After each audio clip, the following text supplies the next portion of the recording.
ফের বিজেপির বিক্ষোভের মুখে কালীঘাট তৃণমূলের সাংসদ সৌগত রায়। এই হচ্ছে সেই সময়ের ছবি আপনারা দেখতে পাচ্ছেন, যে ভিডিও ভাইরাল হয়েছে, যেখানে দেখা যাচ্ছে কলকাতা বিমানবন্দর চত্বরে সৌগত রায়ের গাড়ি ঘিরে বিক্ষোভ। ছবিটা একবার দেখুন।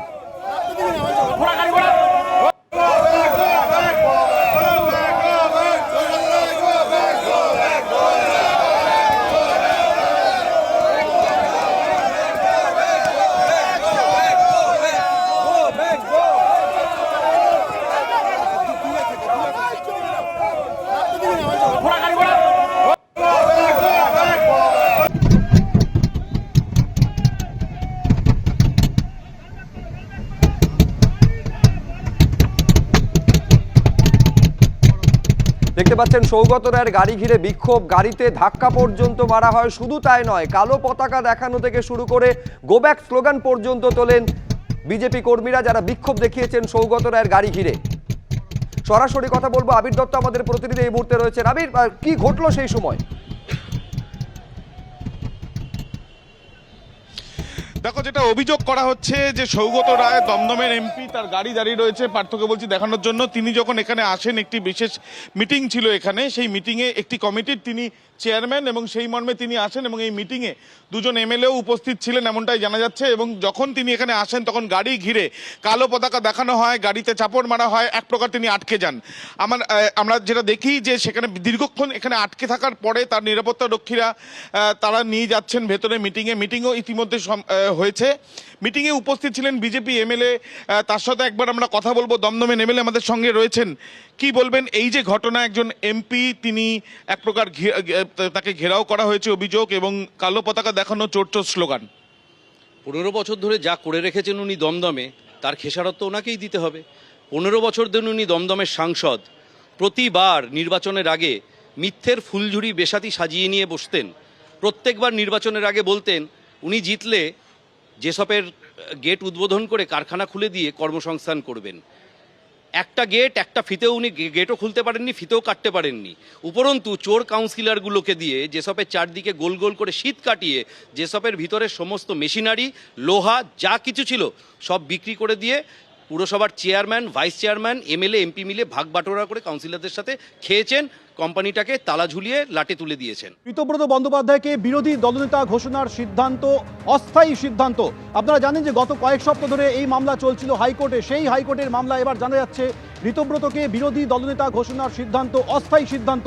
বিস্তারিত বলবেন আমাদের প্রতিনিধি সৌভিক মজুমদার রয়েছেন টেলিফোনে। সৌভিক, দেখো, মাননীয় বিচারপতি শম্পা সরকারের ডিভিশন বেঞ্চের তরফ থেকে স্পষ্টত বলা হয়েছে যে ঋতব্রত বন্দ্যোপাধ্যায়কে স্পিকার এই বিরোধী দলনেতা হিসাবে ঘোষণা করার যে সিদ্ধান্ত মাননীয় স্পিকার নিয়েছিলেন, সেই সিদ্ধান্তকে অস্থায়ী সিদ্ধান্ত রূপে বা অস্থায়ী সিদ্ধান্ত হিসাবে পরিগণিত করতে হবে এবং আগামী 2 মাসের মধ্যে এই যে মামলা রয়েছে, এই মামলা সিঙ্গেল বেঞ্চের কাছে নিষ্পত্তি করতে হবে। অর্থাৎ তুমি জানো যে এই মামলা মাননীয় বিচারপতি শম্পা সরকারের ডিভিশন বেঞ্চে এতদিন পর্যন্ত বিচারাধীন ছিল এবং তারপরে এই মামলার আজকে সেই মামলার রায়দান করা হয়েছে এবং সেখানেই মাননীয় বিচারপতির বক্তব্য হলো যে এখনো পর্যন্ত এই মামলার ক্ষেত্রে যা যা অভিযোগ উঠে এসেছে, স্পিকারের বিরুদ্ধে যা অভিযোগ উঠে এসেছে, সরকারের বিরুদ্ধে যা অভিযোগ উঠে এসেছে, এই সমস্ত অভিযোগের নিষ্পত্তি করতে হলে একেবারে প্রাথমিক পর্যায়ে হলফনামা আদান প্রদানের প্রয়োজন রয়েছে।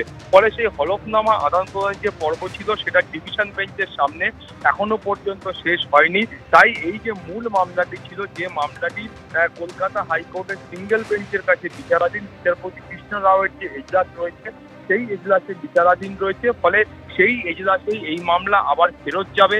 মাননীয় সিঙ্গেল বেঞ্চের বিচারপতিকে অনুরোধ করা হয়েছে যে সেখানে 2 মাসের মধ্যে এই মামলার হলফনামা আদান প্রদানের পরে নিষ্পত্তি করতে হবে এবং ততদিন পর্যন্ত ঋতব্রত বন্দ্যোপাধ্যায় তিনি কিন্তু বিরোধী দলনেতা হিসেবে স্বীকৃতি পাবেন, সেটা কলকাতা হাইকোর্টের ডিভিশন বেঞ্চ আজকে স্পষ্ট করেছে।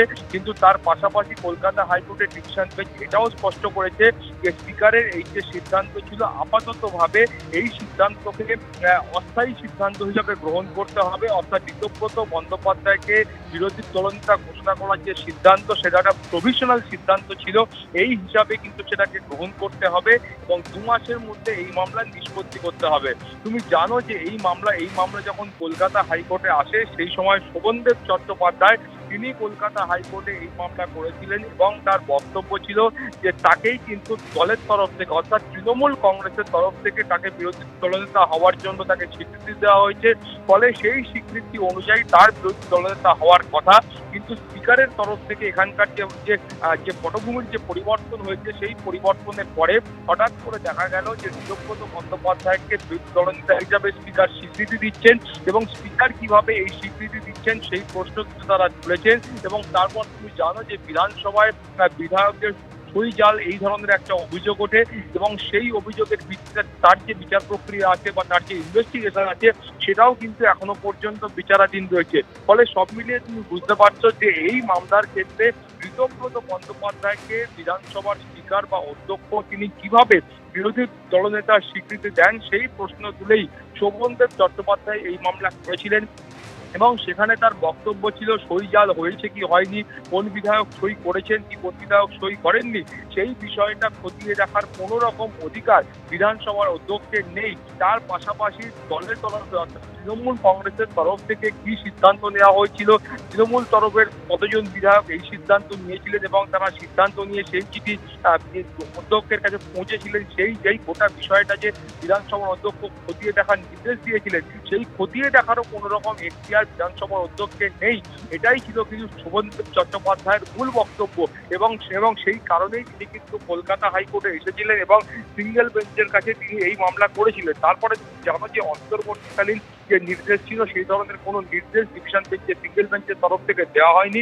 ফলে তারপরেই ডিভিশন বেঞ্চে এই মামলা আসে এবং দীর্ঘদিন তার বিচার প্রক্রিয়া চলে। ফলে সব মিলিয়ে আজকে যে ডিভিশন বেঞ্চের তরফ থেকে যে রায় দেওয়া হয়েছে বা যা নির্দেশ দেওয়া হয়েছে সেই নির্দেশে স্পষ্ট করে বলা হয়েছে যে আপাততভাবে কলকাতা হাইকোর্টের তরফ থেকে বিধানসভার অধ্যক্ষের এই যে সিদ্ধান্ত ছিল সেই সিদ্ধান্তের ওপর তারা কোনোভাবে হস্তক্ষেপ করছেন না, অর্থাৎ মাননীয় বিচারপতিরা তারা এই সিদ্ধান্তের ওপর কোনোভাবে হস্তক্ষেপ করছেন না। সিঙ্গেল বেঞ্চের কাছে এই মামলা ফেরত পাঠানো হচ্ছে, তার কারণ যে প্রথম যে মূল মামলা ছিল মূল মামলা সেখানেই দায়ের হয়েছিল। ফলে সেখানে মামলার আগে নিষ্পত্তি হবে, নিষ্পত্তি করার জন্য ডিভিশন বেঞ্চের তরফ থেকে সময়সীমা কার্যত বেঁধে দেওয়া হয়েছে এবং সিঙ্গেল বেঞ্চের বিচারপতিকে অনুরোধ করা হয়েছে যে আগামী 2 মাসের মধ্যে এই মামলার নিষ্পত্তি করতে হবে এবং সেখানেই কিন্তু এই মামলার প্রেক্ষিতে যে অভিযোগ এসছে বা পাল্টা অভিযোগ এসছে সেগুলি হলফনামা আকারে পেশ করতে হবে, হলফনামার আদান প্রদান করতে হবে। তারপর সেখানে গিয়ে যা সমস্ত পক্ষের যারা আইনজীবী রয়েছে সেই আইনজীবীরা তাদের যা বক্তব্য রয়েছে সেই বক্তব্য পেশ করবেন এবং তারপর সিঙ্গেল বেঞ্চের কাছে এই মামলার নিষ্পত্তি হবে। ফলে আপাততভাবে আগামী 2 মাসের জন্য ঋতব্রত বন্দ্যোপাধ্যায় তিনি কিন্তু বিরোধী দলনেতা হিসাবে তিনি স্বীকৃতি পাচ্ছেন। অর্থাৎ স্পিকারের তরফ থেকে যে সিদ্ধান্ত নেওয়া হয়েছিল সেই সিদ্ধান্তের ওপর আপাততভাবে কোনো রকম হস্তক্ষেপ করা হচ্ছে না।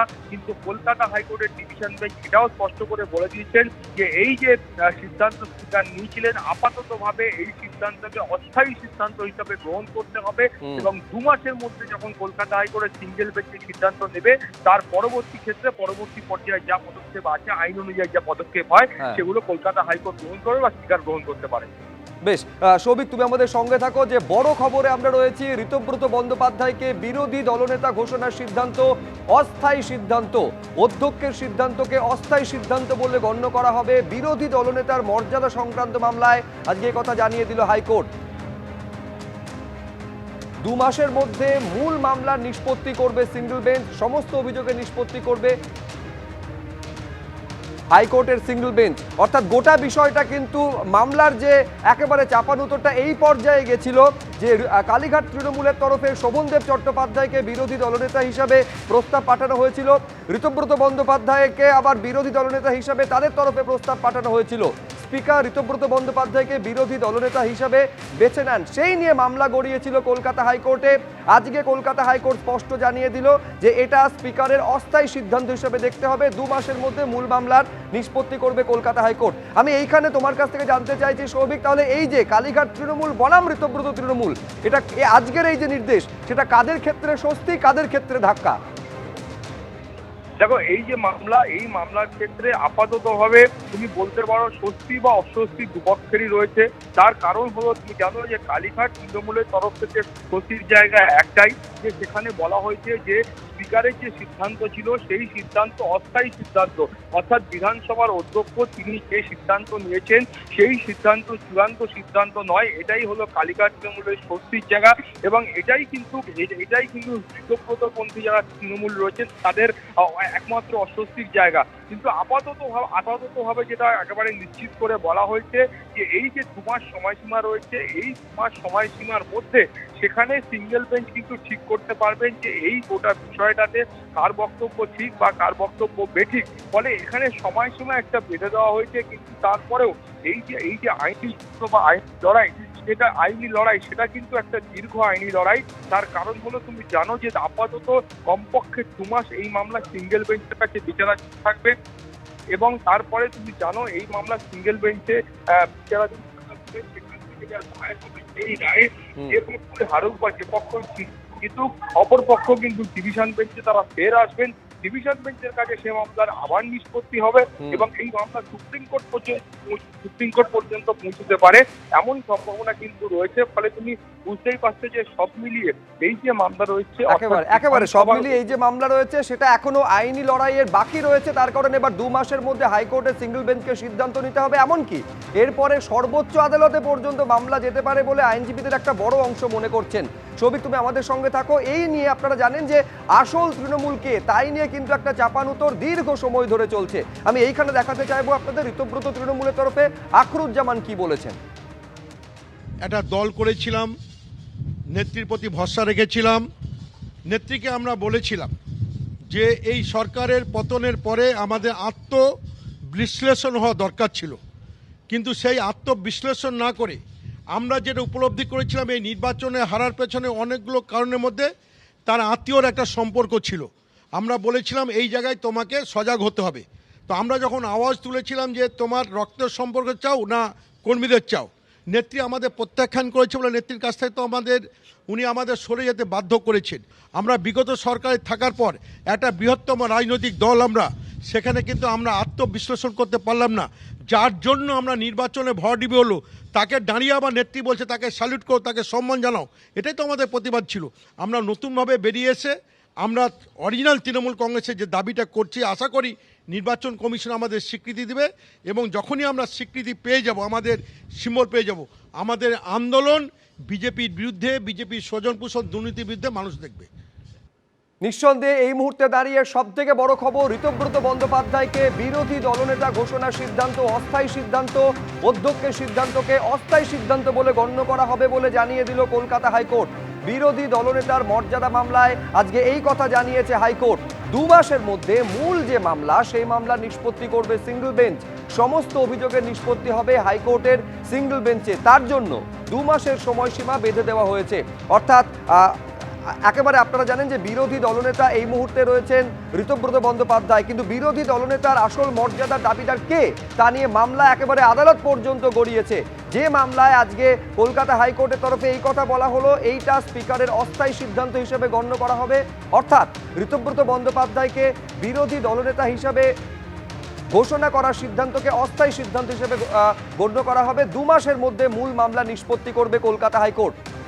আমি সরাসরি আজকে যে সওয়াল জবাব পর্ব চললো এবং আদালত কি বললো বিস্তারিত জানার জন্য কথা বলবো আমাদের প্রতিনিধি সৌভিকের সঙ্গে, সৌভিক মজুমদারের সঙ্গে। সৌভিক, এইটা আমাদের জানাও, এইটা বিতর্ক তখন থেকে চলছে যেদিন থেকে স্পিকার ঋতব্রত বন্দ্যোপাধ্যায়কে বিরোধী দলনেতার মর্যাদা দিয়েছেন, তারপর থেকে আইনি লড়াইটা কোন পথে এগিয়েছে, আজকে কি হলো আদালতে? দেখো, প্রথমত আজকে কলকাতা হাইকোর্টের ডিভিশন বেঞ্চের তরফ থেকে শুধুমাত্র এই মামলার ক্ষেত্রে নির্দেশ দেওয়া হয়েছে এবং এই নির্দেশে আজকে কলকাতা হাইকোর্ট খুব স্পষ্ট করে বলেছে যে ঋতব্রত বন্দ্যোপাধ্যায়কে বিরোধী দলনেতা হিসাবে ঘোষণা করার যে সিদ্ধান্ত অধ্যক্ষ নিয়েছিলেন সেই সিদ্ধান্তকে অস্থায়ী সিদ্ধান্ত হিসাবে দেখতে হবে এবং এই মামলাকে সিঙ্গেল বেঞ্চের কাছে ফেরত পাঠানো হলো। সিঙ্গেল বেঞ্চ এই মামলার নিষ্পত্তি করবে এবং সেই জন্য কলকাতা হাইকোর্টের ডিভিশন বেঞ্চ সময়সীমা বেঁধে দিয়েছেন মাননীয় বিচারপতিরা। বলেছেন যে আগামী 2 মাসের মধ্যে সিঙ্গেল বেঞ্চের কাছে এই মামলার নিষ্পত্তি হবে এবং সেই সময় অবধি ঋতব্রত বন্দ্যোপাধ্যায় কিন্তু বন্দ্যোপাধ্যায়কে নিয়ে স্পিকার যে সিদ্ধান্ত নিয়েছিলেন সেই সিদ্ধান্তই অস্থায়ী সিদ্ধান্ত হিসাবে বলবৎ থাকবে। ফলে তুমি জানো যে এই মামলার যে একাধিক অভিযোগ উঠেছিল সেই অভিযোগগুলির ক্ষেত্রে কোনোটার নিষ্পত্তি কিন্তু আজকে ডিভিশন বেঞ্চ করেননি। মাননীয় বিচারপতিরা বলেছেন যে এখানে যা অভিযোগ এবং পাল্টা অভিযোগ উঠেছিল সেই অভিযোগ এবং পাল্টা অভিযোগের নিষ্পত্তি করতে গেলে সেখানে হলফনামা আদান প্রদানের প্রয়োজন রয়েছে, দীর্ঘ সওয়াল জবাবের প্রয়োজন রয়েছে। ফলে সমস্ত পক্ষের আইনজীবীরা সেই হলফনামা আদান প্রদান করবেন, তারা সিঙ্গেল বেঞ্চের কাছে আসবেন এবং সিঙ্গেল বেঞ্চের কাছে এসে হলফনামা আদান প্রদান করে দীর্ঘ সওয়াল জবাবের যে প্রক্রিয়া রয়েছে সেইটা তারা শেষ করবেন এবং সেখানে যা যা অভিযোগ আছে সেই অভিযোগ তারা পেশ করবেন এবং তারপরে সিঙ্গেল বেঞ্চ এই মামলার ক্ষেত্রে তার যা সিদ্ধান্ত আছে সেই সিদ্ধান্ত তারা গ্রহণ করবেন। ফলে তুমি বুঝতে পারছো যে যখন বিধানসভার অধ্যক্ষ তিনি ঋতব্রত বন্দ্যোপাধ্যায়কে তিনি কিন্তু বিরোধী নেতা হিসাবে স্বীকৃতি দেন, তারপরেই শোভনদেব চট্টোপাধ্যায় তিনি সিঙ্গেল বেঞ্চে আছেন এবং সিঙ্গেল বেঞ্চের কাছ থেকে সেই পর্যায়ে কোনো নির্দেশ না পাওয়ায় শোভনদেব চট্টোপাধ্যায় তিনি ডিভিশন বেঞ্চের কাছে আবেদন করেন এবং সেই আবেদনের ভিত্তিতেই আজকের এই রায়। ধন্যবাদ সৌভিক। এবিপি আনন্দ এগিয়ে থাকে, এগিয়ে রাখে।